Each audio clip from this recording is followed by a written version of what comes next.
저와 굉장히 가까운 지인 목사가 오래전에 했던 말입니다. 언젠가 주일 예배를 끝나고 예배를 다 마치면 참 마음이 뿌듯하지 않습니까? 그래서 충만했던 은혜를 이제 기억하며 돌아가려고 했는데 희한하게도 그때 예배 끝나고 누군가가 지나가면서 툭 던진 말 한마디가 계속 마음에 남아 있더랍니다. 아마 상대방은 별 뜻 없이 그 얘기를 했을 것이 분명한데도 이상하게도 그 말이 계속 머릿속에 남아서 결국 마음의 한쪽이 불편해지면서 그것이 의외로 며칠 동안 지속이 되었다는 말을 해준 적이 있습니다. 그 말을 들으면서 그때 공감했었습니다. 그런 일들이 있죠.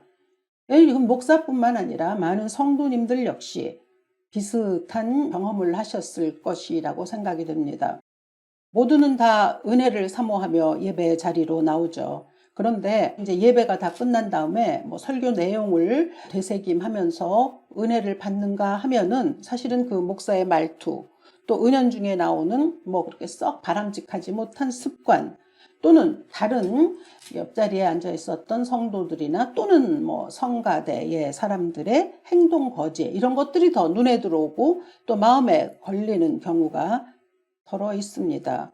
사실 그러한 일들이 내 인생을 좌우할 만큼 그렇게 큰 일은 아니죠. 근데 그럼에도 불구하고 하루 종일 마음속을 헤집는 거죠. 떠나지 않고 있습니다.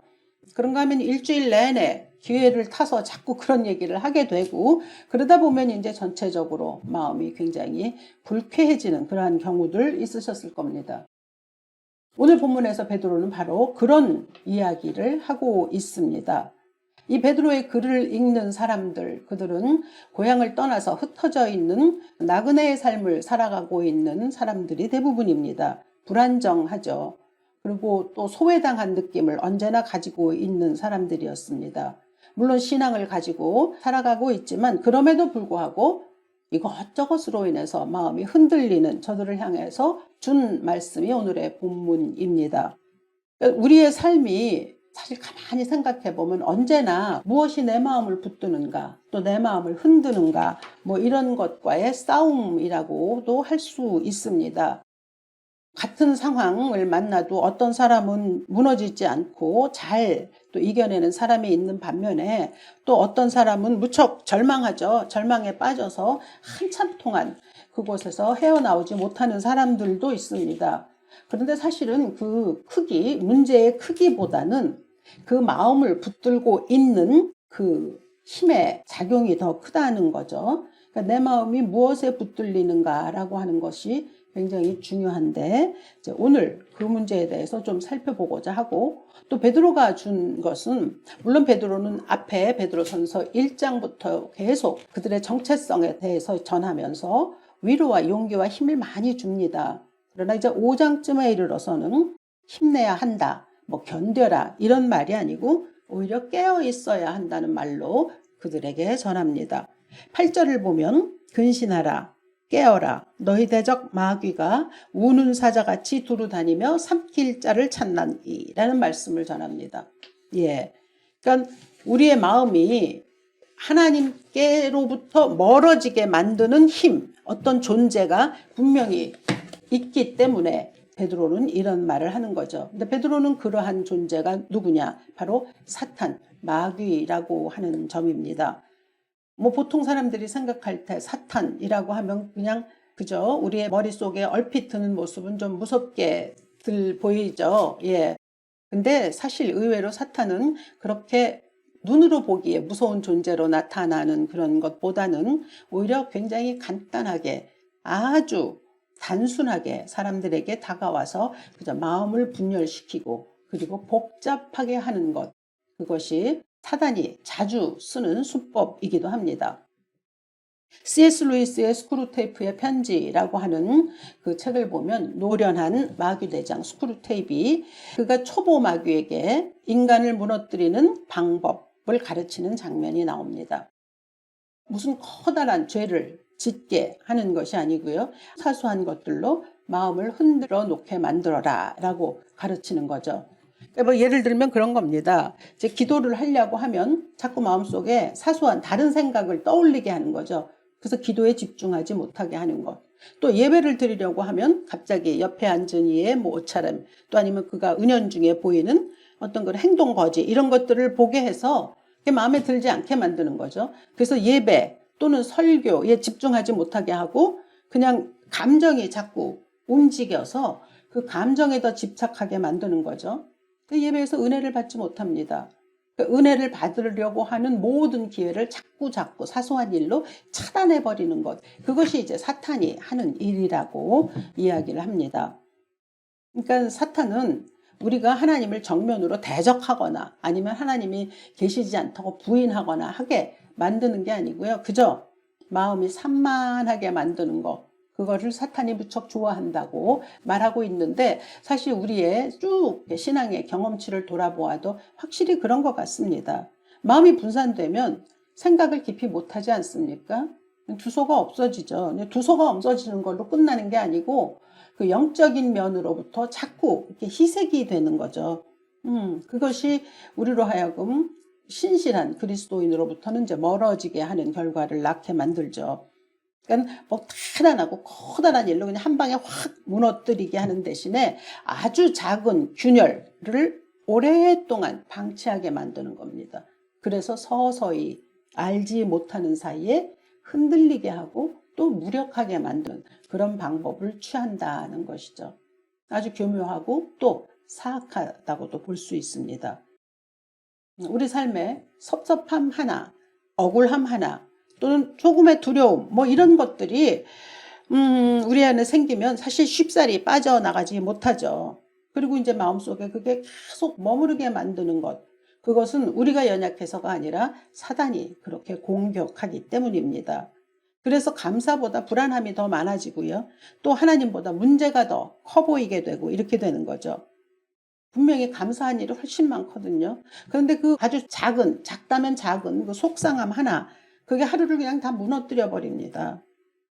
난 사랑받고 있다고 분명히 느끼고 있었는데도 누군가의 섭섭한 말 한마디, 그것 때문에 그냥 내가 소외된 듯한, 버려진 듯한, 뭐 관계가 단절된 듯한 이러한 것을 느낄 때가 사실 의외로 참 많이 있습니다.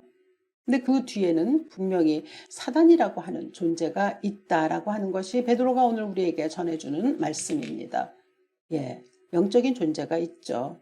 그러니까 우리가 괜히 뭐 성질이 욱해서 뭐 어떤 걸 확 끄집어낸다라고 생각하거든요. 그런데 그런 모든 것들 하나하나에 사실은 사단이 들어 있습니다. 그래서 베드로가 말하는 거죠. 근신하라, 깨어 있으라.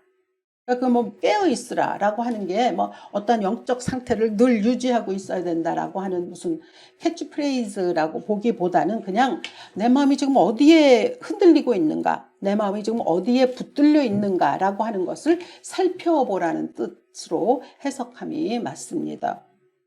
그래서 이제 뭐 욱하는 감정도 일어나고요. 또 막 계속 불쾌하고 불편하고 미워하게 되고 또 증오하게 되고 뭐 이런 마음들이 드러나는 게 우리가 이게 믿음이 없어서 이런 일들이 일어나는 것만은 아닙니다. 그리고 또 어떤 사람의 어떤 행동이나 이렇게 말투 때문에 우리가 또 시험이나 뭐 상처를 입는다 하더라도 그 사람이 일부러 그렇게 시험에 들게 하기 위해서 행동한 것도 사실은 아니죠. 이건 뭐냐면 인간이랑 그렇게 연약한 존재라는 것을 드러내는 것이죠. 예, 너나 할 거 없이 다 예, 질그릇이라고 바울이 표현하지 않았습니까? 예, 우리는 그런 존재들입니다. 엘리야가 그렇게 수많은 적군들을 무너뜨리고 난 이후에 이세벨의 말 한마디에 무너졌거든요. 베드로는 또 이방인들이 어떻게 보느냐라고 하는 그 시선, 유대인들이 자신을 어떻게 보느냐고는 그 사람들의 시선에 마음을 많이 빼앗겼었습니다. 그러니까 이제 하나님의 은혜보다 내 속에서 일어나고 있는 감정에 치우치는 것, 그것이 우리를 쉽게 흔들리게 만드는 거죠. 근데 문제는 오늘 베드로가 그것에 대해서 책망하지 않는다는 점입니다. 그저 단순히 깨어 있으라고 권면한다는 거죠. 네. 그러니까 중심, 그 중심을 그냥 나에게 보는 거죠. 내 마음의 관찰자가 되어보라 라고 하는 뜻입니다. 내 마음이 지금 어디로 끌려가고 있는지. 아, 지금, 그러니까는 그런 생각 자주 합니다. 저도. 아, 지금 사단이 역사하고 있구나.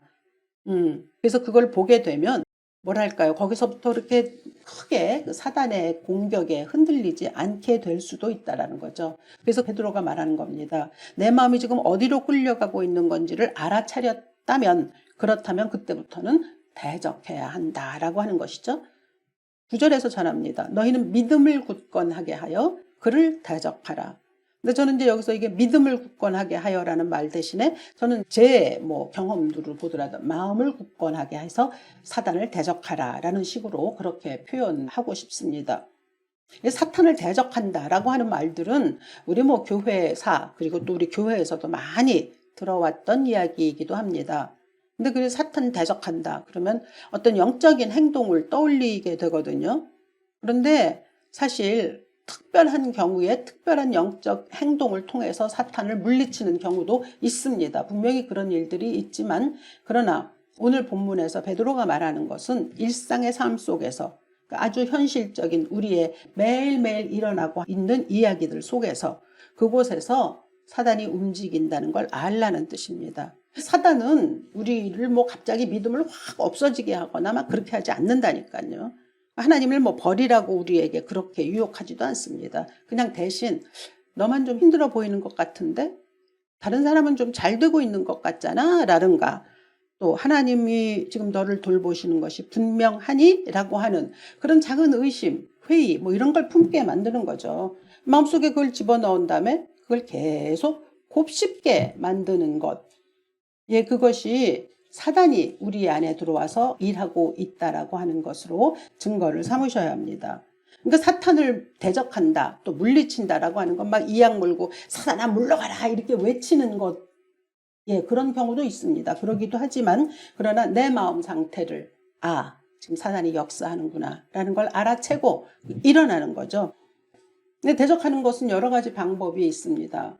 그러니까 저 같은 경우 좀 말씀을 드리자면, 여러분은 어떠신지 모르지만 저는 요새 와서 좀 특별히 많은 이런 경험을 합니다. 갑자기 이렇게 우울감이 확 밀려옵니다. 마음속에. 예.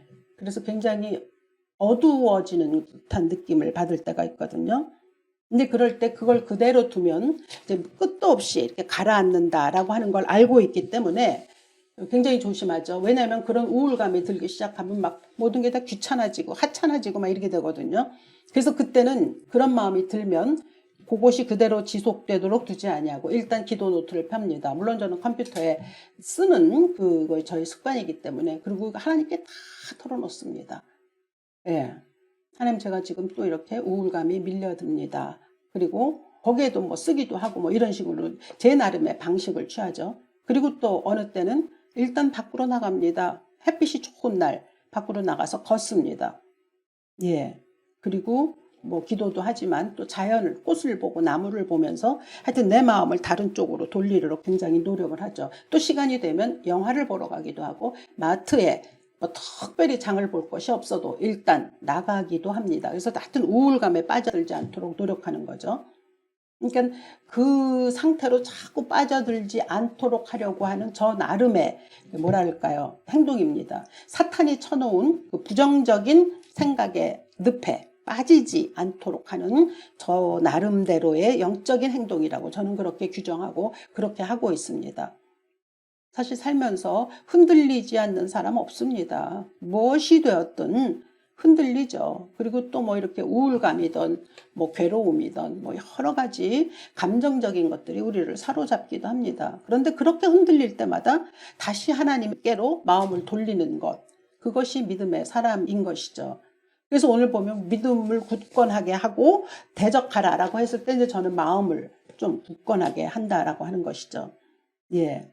그러니까 믿음의 사람이란 어떤 사람이냐면 계속 1년 12달 막 24시간 내내 막 믿음으로 막 할렐루야 아멘 하는 사람이기도 하지만 예, 그러나 어쨌든 내 마음이 하나님께로 돌아가려고 하는, 끝내 하나님께로 자꾸 돌아서는, 그래서 그 돌아서려고 하는 작은 방향의 전환, 예, 그것이 저는 믿음이고 믿음의 싸움이라고 그렇게 믿습니다.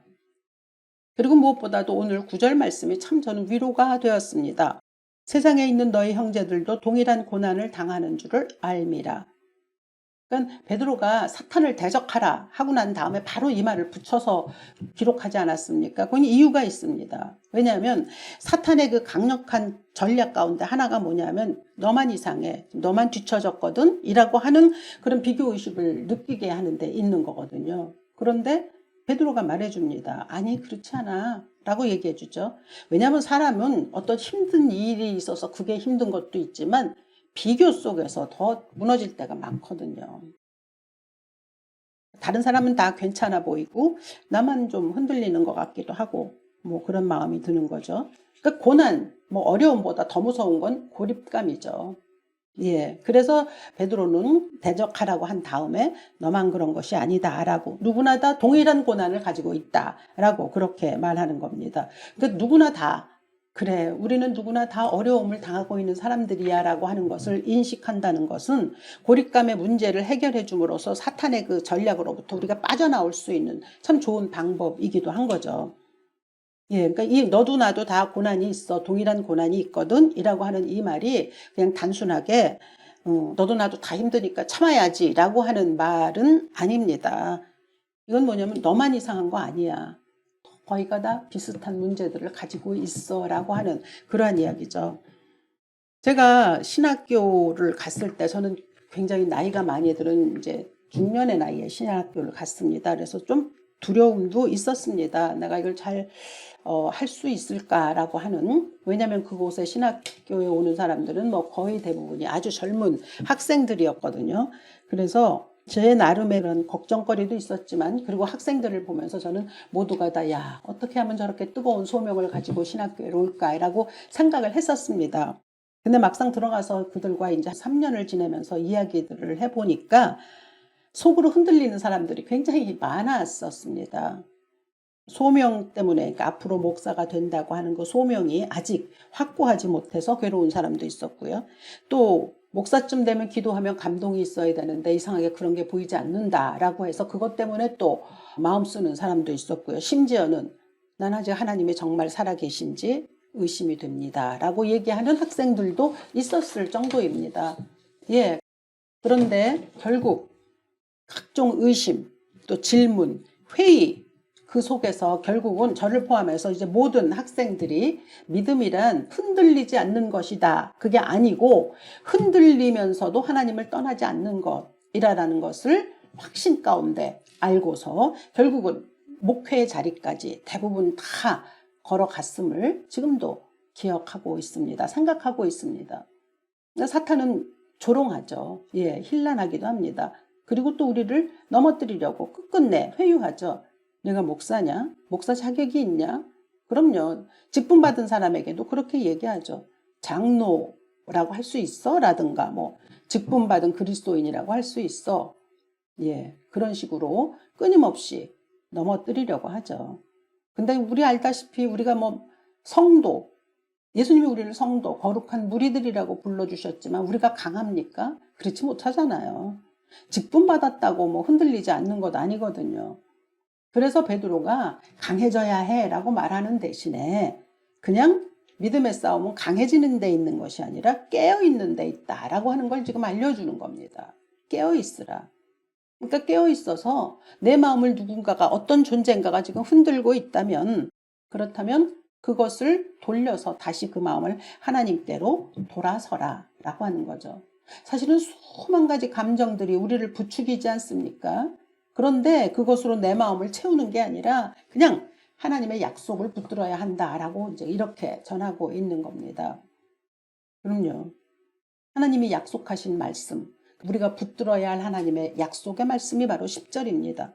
모든 은혜의 하나님 곧 그리스도 안에서 너희를 부르사 자기의 영원한 영광에 들어가게 하시니가 잠깐 고난을 당한 너희를 친히 온전하게 하시며 굳건하게 하시며 강하게 하시며 털을 견고하게 하시리라. 참 이 말씀을 읽는데요. 얼마나 힘이 나던지요. 그럼요. 하나님 안에 능하신 하나님의 손 아래 있으면 이렇게 된다는 거죠. 오늘 말씀을 보면 그런 거거든요. 6, 7절에서는 그것을 우리가 이제 하나님의 약속 안에 있다는 걸 하나님의 능하신 손 아래 있다라고도 그렇게 표현했습니다. 그래서 6절에서는 뭐라고 얘기하죠? 그러므로 하나님의 능하신 손 아래에서 겸손하라. 때가 되면 너희를 높이시리라. 너희 염려를 다 주께 맡기라. 이는 그가 너희를 돌보심이라. 라고 얘기하는 거거든요.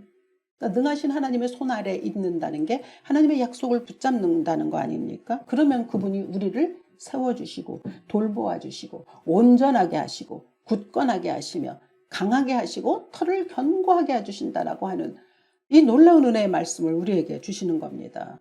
그러니까 깨어있으라 라고 하는 것은 내가 뭐 어떤 대단한 무슨 뭐 영적인 갈망 아니면 뭐 또 그런 영적인 행동 뭐 또 그런 열정을 막 유지하고 막 그냥 나가는 것이라기보다는 그냥 하나님을 향한 감각을 잃지 않고 있는 겁니다. 그럼요.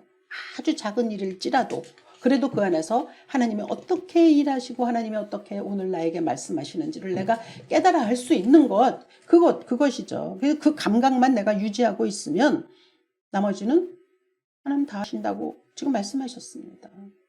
네.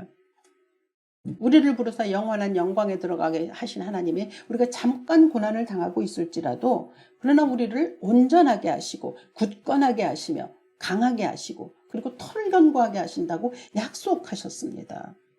그러니까 이런 걸 보면 사실 우리가 뭐 툭하면 나는 믿음이 없다, 믿음이 작다 이런 말 많이 하잖아요. 예, 근데 믿음이란 그렇게 어려운 것이 아닙니다. 그냥 하나님의 능하신 손 아래 있는 것, 하나님의 약속을 굳건히 붙들고 있는 것이죠. 그러니까 이제 신앙이 어렵게 생각되는 것은 내 자신이 막 완벽한 믿음을 가지려고 애를 쓰기 때문에 그렇기 때문에 어려운 겁니다. 뭔가 우리가 해내기 어려운 일들을 행하고자 하면 그게 다 힘든 거 아닙니까? 그러니까 신앙도 그렇다면 힘든 거죠. 신앙인들이 흔히 말하는 겸손도 마찬가지입니다. 보통 겸손이라는 건 좀 조용하고 또 낮아지려고 또 자기를 드러내지 않으려고 하는 이런 사람들을 겸손하다고 하죠. 그래서 이제 겸손하기 위해서 억지로 좀 여러 가지로 노력할 때도 있잖아요. 근데 내가 노력하는 게 아니라 그냥 하나님의 손 아래에 있으려고 하는 것을 택하는 거 훨씬 쉽고 빠른 길인 것이죠. 겸손의 반대 교만이잖아요. 교만은 무엇입니까? 뭐든지 내 손으로 하려고 하는 거 아닙니까? 근데 난 내 손으로 할 수 없다. 그것을 빨리 생각하고 포기하고 하나님 손 안에 있는 것. 그렇게 되면 그저 내 한계를 인정하는 거고 그렇게 되면 내가 어떻게 해볼 수가 없으니까 당연히 또 맡기게 되는 거 아닙니까? 그냥 하나님께 그냥 스스로 맡기게 되는 거죠. 그래서 겸손이라고 하는 것이 사탄을 무력화하는 가장 강력한 무기가 된다는 것을 기억하십시오. 그러면요. 우리가 잘난 척하면 잘난 척할수록 사단은 뒤에서 박수칩니다. 잘한다 잘한다 이러는 거죠. 그러나 우리가 겸손하면 겸손할수록 이거 쉽게 다루지 못하겠는데 라고 생각하는 거죠. 우리가 쉽게 우리 힘으로 겸손해질 수 있는 그런 존재는 될 수 없거든요. 그러니까 하나님의 손 아래 있는 거죠. 하나님의 약속을 붙들고 있는 거죠. 하나님의 손 아래 있으면 모든 것이 내 힘으로 된 것이 아니라는 것을 깨달을 수밖에 없습니다. 그러니까 겸손은 내가 억지로 낮추려고 애쓰는 게 아니고 그냥 하나님의 자리를 하나님께 돌려드리는 것. 그 이상 아무것도 아닌 것이죠. 그러니까 신앙이란 무엇이냐라고 묻는다면 한마디로 우리가 하나님 없이는 안 됩니다라고 생각하는 것, 그리고 그렇게 하나님께 자리를 내어드리는 것이라고 볼 수 있는 거죠. 그게 신앙인 거죠. 그리고 그것이 바로 깨어있는 것이다 라고. 그러니까 내 마음을 무엇인가가 흔드는 존재가 있다면 우리가 가끔가다 뭐 자식 때문에 또 어떤 남편 때문에 근데 그렇게 생각하지 않는 게 좋겠죠. 왜냐하면 사람이 문제가 아니라 그 사람 안에서 역사하는 사단이거든요. 사단은 누구에게나 드나듭니다. 그리고 넘어뜨리려고 하는 거거든요. 하나님의 손 아래 머무르는 것, 그리고 내 마음을 움직이게 하는 것이 이건 틀림없는 사단의 역사다라고 하는 것을 제대로 인식하기가 하면 그래도 일단 시작이 반인 거죠. 알고 있는 거잖아요. 그 다음에 대적하면 됩니다. 어떤 방법을 하나님이 우리에게 주실지 구하고 그 주시는 방법대로 행하고 그렇게 하게 되면 그러면 내 마음을 더 이상 흔들림에 빠지지 않도록 하게 하시는 하나님의 은혜를 우리가 아마 맛볼 수 있으리라고 믿습니다. 전 그 말씀이 사실 좀 소름이 끼쳤습니다. 두루 다니며 삼킬 자를 찾고 있다. 참 두려운 말씀이긴 하지만 그러나 그 사단의 존재도 하나님의 영역에서는 손쓰지 못합니다. 그러니까 지금 만약에 우리 마음이 좀 산만해져 있다. 여러 가지 자꾸 불만으로 가득 차 있다. 이것도 귀찮고 저것도 귀찮고 모든 게 다 하찮아 보이고 다 필요 없게 생각되고 막 이렇게 되거든요. 사단이 우리 마음을 움직이면. 그러니까 처음에는 좀 살짝 미운 마음이 들었다가도 사단이 우리 안에서 계속 활동하면 막 증오심이 폭발하게 돼 있거든요. 그럴 때 깨달아야 합니다. 아, 내가 지금 사단에게 지고 있다. 예, 일어나야죠. 그러니까 이제 그렇게 흔들리는 일들이 있거든요. 그러니까 흔들려도 괜찮습니다. 예, 산만하게 되는 것, 그것만 깨달을 수 있다면 그러면 괜찮은 거죠. 그 흔들림 속에서 다시 하나님의 손만 붙잡으면 된다 이 말입니다. 하나님의 능하신 손 아래에서, 그죠? 하나님의 약속을 믿고 있을 때 우리는 이제 믿음을 굳건하게 한다는 말을 자주 하는데, 다시 한번 또 말씀을 드린다면 마음을 굳건하게 하는 거죠. 내 마음을 하나님께로 돌리는 것. 예, 그렇다면 우리의 삶은 사단이 원하는 대로, 사단이 움직이려고 하는 대로 가지 않을 수 있습니다. 그럼 승리는 보장된 거 아닙니까? 오늘도 하나님께서 우리에게 약속하셨습니다. 그러므로 우리의 마음이 흔들리지 않으시기를 바랍니다. 베드로가 묻습니다. 당신의 마음은 지금 누가 흔들고 있습니까?